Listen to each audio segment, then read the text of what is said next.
Now one can plot each value on a graph of potential difference against the distance, the units on the breadboard, from the source, the membrane resistors being a unit distance apart. From the graph, determine the length constant of this circuit. Attach the 0.1 microfarad capacitors to the circuit.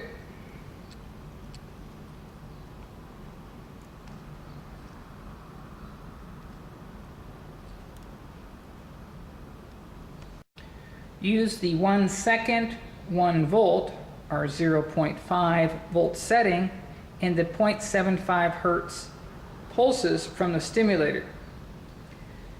Also, one must set the acquisition to 20 kilohertz.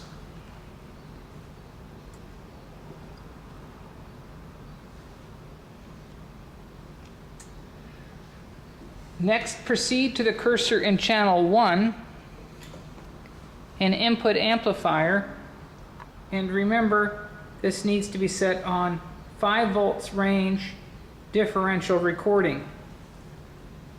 Set OK.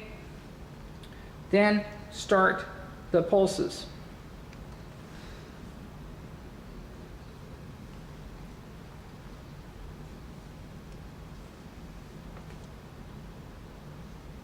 Collect a few for each setting on the axon.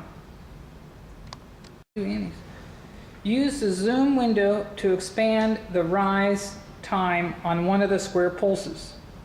The zoom might have to be repeated a few times to spread out the trace. Measure the rise time from the baseline to the top of the voltage trace just as it levels off.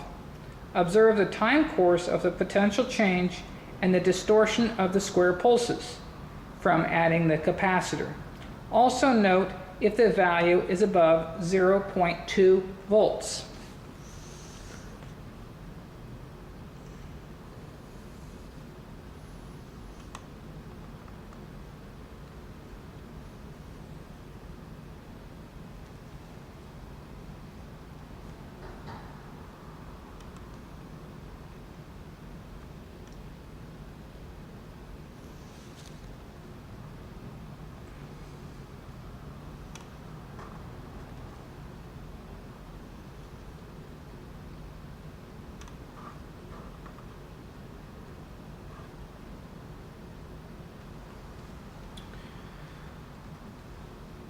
Measure the time it took to get to the rise.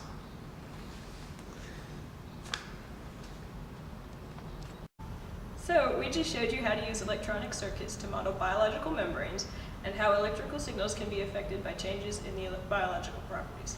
So when you're using the procedure to record the conduction properties in the live nerve, be sure to take care when removing the nerve cord as to not damage it.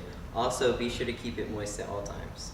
So that's it. Thanks for watching and good luck with your experiments.